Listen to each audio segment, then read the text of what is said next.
As of 10 p.m. kanina, huling nakita ang kanyang sentro sa layong 385 km silangan ng Surigao City, Surigao del Norte at taglay nito ang lakas ng hangin na 65 km per hour near the center at gustiness na umaabot po sa 80 km per hour.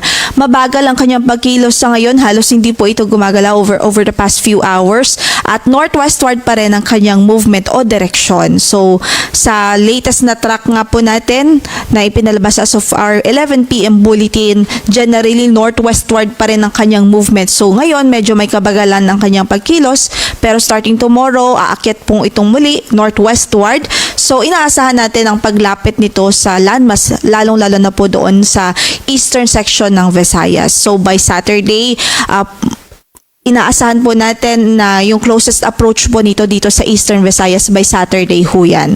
And then, generally, northward pa rin siya, tataas pa rin ito patungo sa silangang bahagi naman ng Bicol.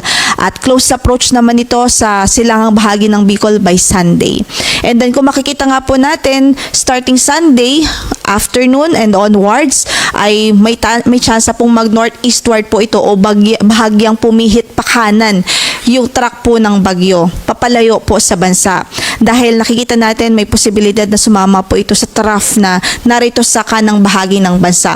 Pero dahil hindi rin po ito totally sasama doon, may posibilidad na ito po ay umikot, mag-loop o magkaroon ng pag-ikot yung bagyo. Pero dahil nga po beyond the 5-day forecast pa ito, meron pa po tayong kinoconsider na uncertainties kaya hindi pa ganun kataas ang ating confidence beyond the 5-day forecast period. Kaya ang ating ma-advise ay patuloy na mag-antabay sa magiging update ng pag-asa at ukol nga po dito sa magiging direksyon at magiging pagtahak nitong bagyong si Tropical Storm Ada. But for now, at least in the next 2 to 3 days, nakikita nga po natin ay northwestward dito at lalapit sa eastern section huyan ng Visayas at eastern section ng Bicol. So nakataas ang ating signal dyan sa ilang bahagi ng Kabikulan at eastern Visayas dahil kahit na hindi pa man po lumapat ang sentro nitong bagyo, yung radius po niya ay makakaapekto o kumbaga mahagip na ang ilang bahagi ng Visayas at Bicol sa mga susunod na araw.